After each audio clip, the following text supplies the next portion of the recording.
The broadcast is now starting. All attendees are in listen-only mode. Good afternoon, everybody. My name is Maxine Nebro. I'm going to be going over basically how you can use Tutor.com to utilize and prepare for the SAT and ACTs that are going to be coming up. So, the first thing that you're going to have to actually deal with is getting into the program. Now, it's not very difficult to get into the program. All you need to do is head to tutor.com/CLPGH, and that will bring you to a page similar to here. Once you're in this page, you just you type in your library card, and we have library card patterns for every single library, so you don't really have to worry. You just put that in. I'll just put in this code right now. And now you'll see I am now in the program. Now, once you enter the program, you will be able to access as a guest. And that's kind of how I'm accessing now. I'm not signed into any account or anything.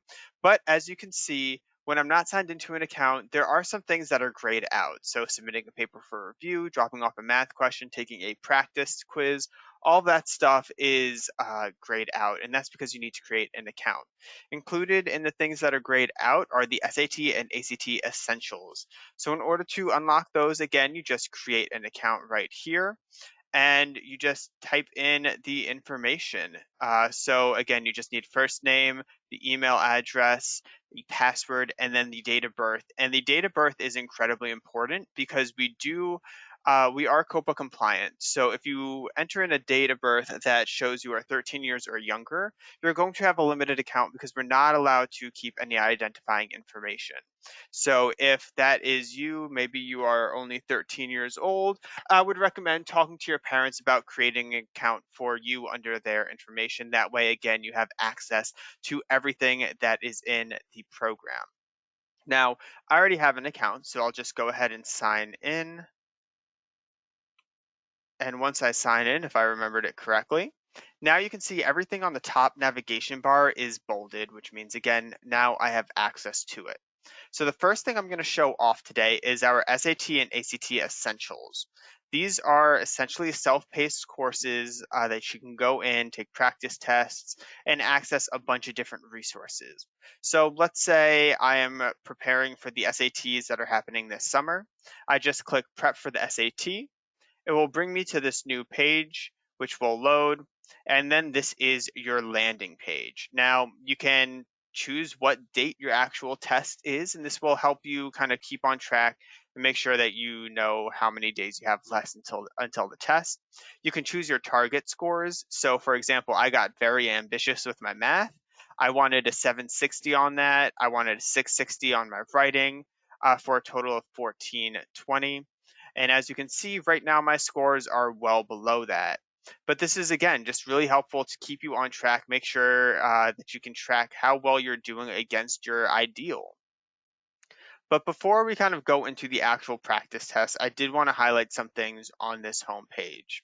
So first is we have a bunch of different videos. We link out to our partners, the Princeton Review. We work with them quite often. And this is actually Princeton Review material, so you know it is good. But we link to their YouTube channel, their videos. All of that stuff is available for you to watch. And there's tons and tons of great information on that channel. We also have a bunch of different things that you can, download the SAT Insider. That will download a file like this, which is almost 60 pages long with tons of information on admissions, financial aid advice, stuff about the test itself. And you can go through this and it will give you, again, a bunch of information. Really make sure that you're as prepared as possible for this next step in your life. Now, again, we do have upcoming webinars, links to our YouTube channels.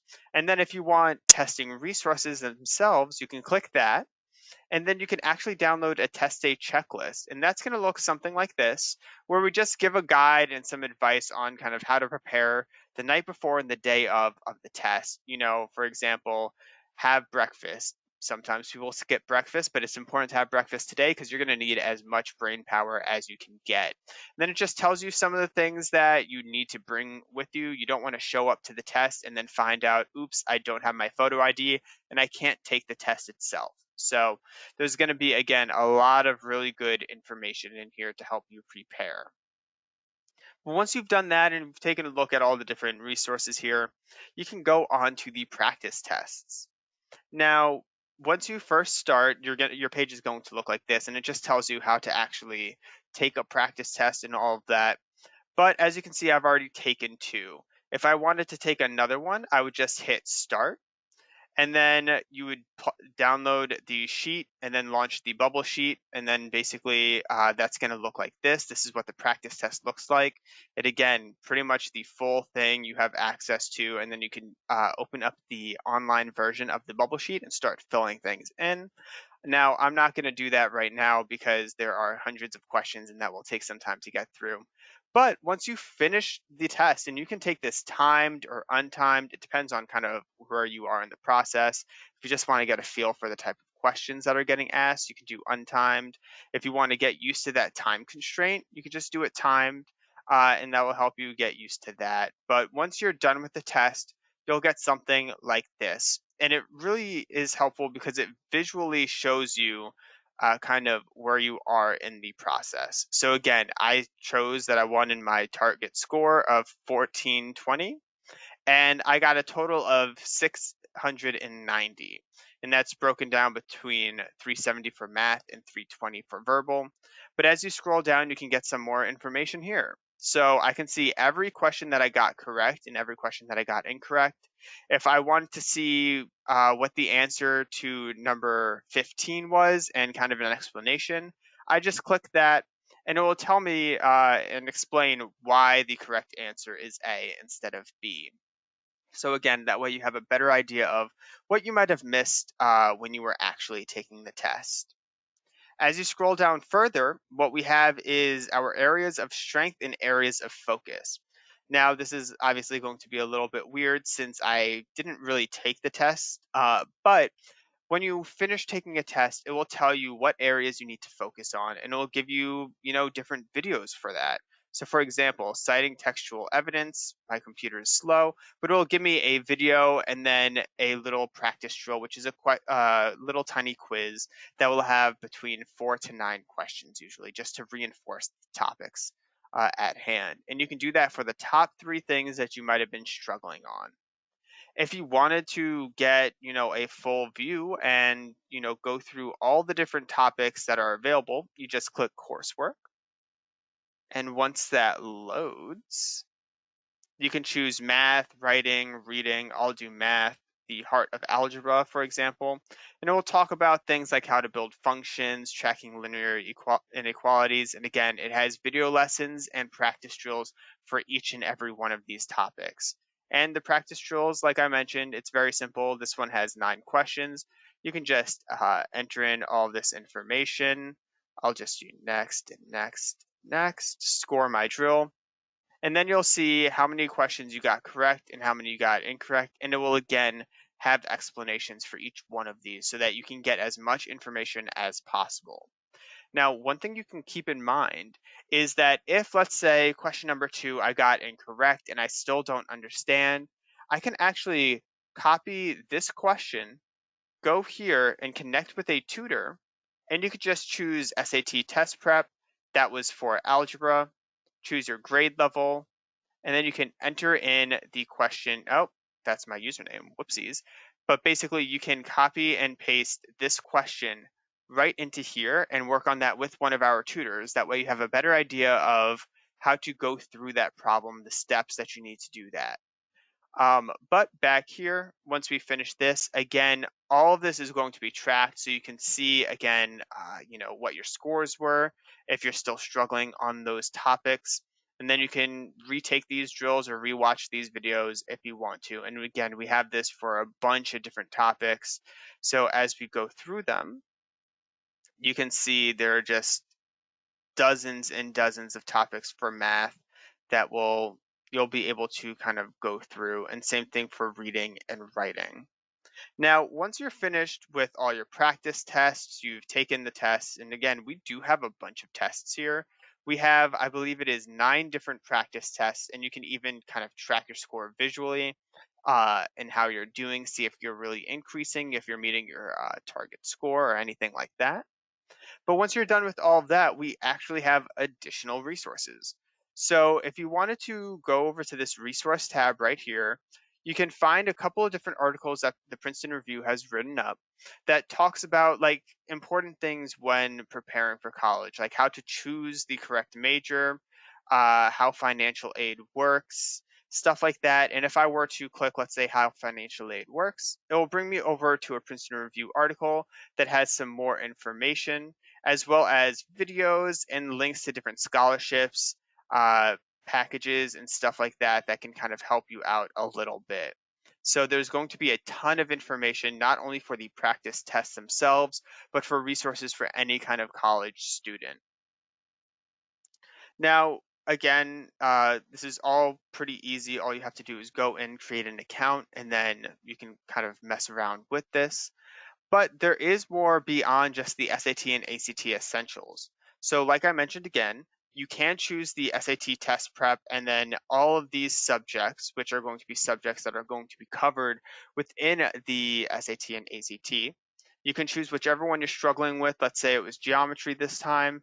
Type in a question that you've gotten on another practice test, or maybe you took out a book from your library that's on the SAT and ACTs and you want to go over a question you found there, you could type that in and then connect with a tutor and they'll be able to walk you through all of that.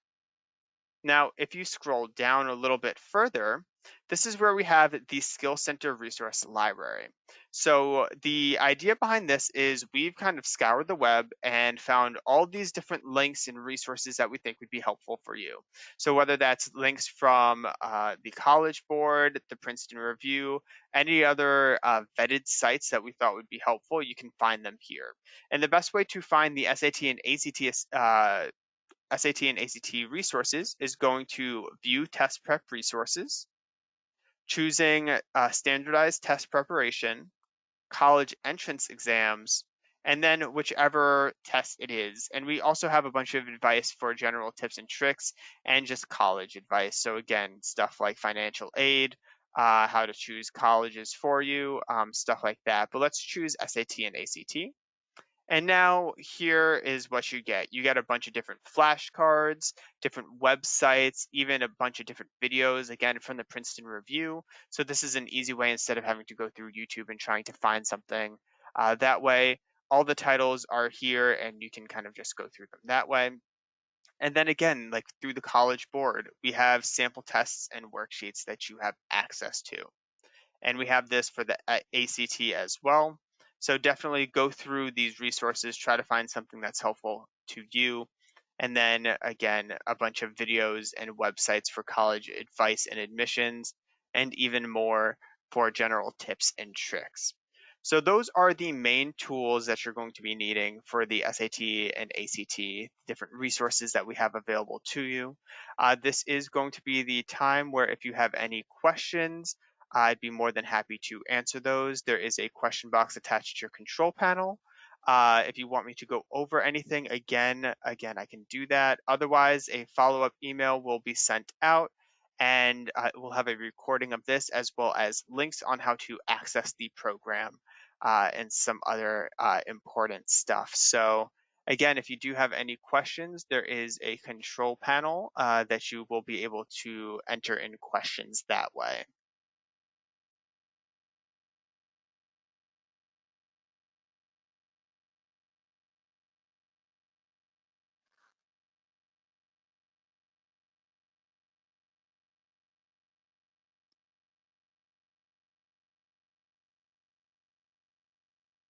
All right, it looks like someone has their hand raised. Again, there is a chat box or a question box. Just submit your questions there and I'll be able to see that.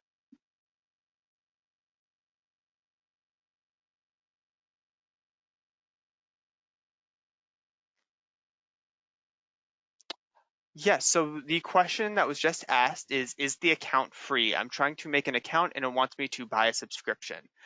So the account is free. Again, to create an account, all you have to do is head to tutor.com/CLPGH, and then you authenticate using your library card, and that will bring you to this page. And let me quickly sign out. It will bring you to a page that looks like this. You're going to then click the create an account button in the top right corner. And then this is completely free. And through this, you'll have access to the SAT and ACT Essentials. You'll have access to tutoring, and all of your information and the sessions that you have through tutoring will be available and recorded for you to look at another time. And again, you will also have access to that Skill Center resource library. So make sure you're going to the right site and not just going through the Princeton Review. You'd have to go to tutor.com/CLPGH.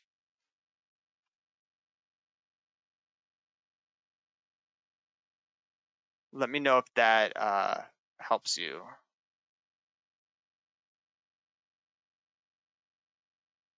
And I'll put the link in the chat just to make sure that you have the correct one.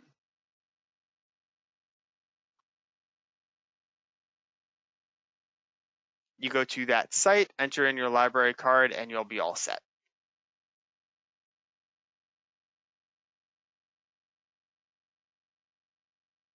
All right. If there are no other questions, I'll leave the floor open for about another minute or so. But if there are no other questions, thank you so much for joining. I hope you found this a little bit helpful. And again, there will be a follow-up email with a recording and some other information, again, links and stuff like that. Yes, so like I mentioned at the very start of the webinar, any library from Allegheny County Library System will work. We have all of that stuff in our system, so you'll be able to access. So again, just enter in your library card from any library within the Allegheny County Library System. Great question. And yeah, it looks like that's it. Thanks again so much for joining. I hope you all have a wonderful rest of the day. And I hope you find some of these resources helpful.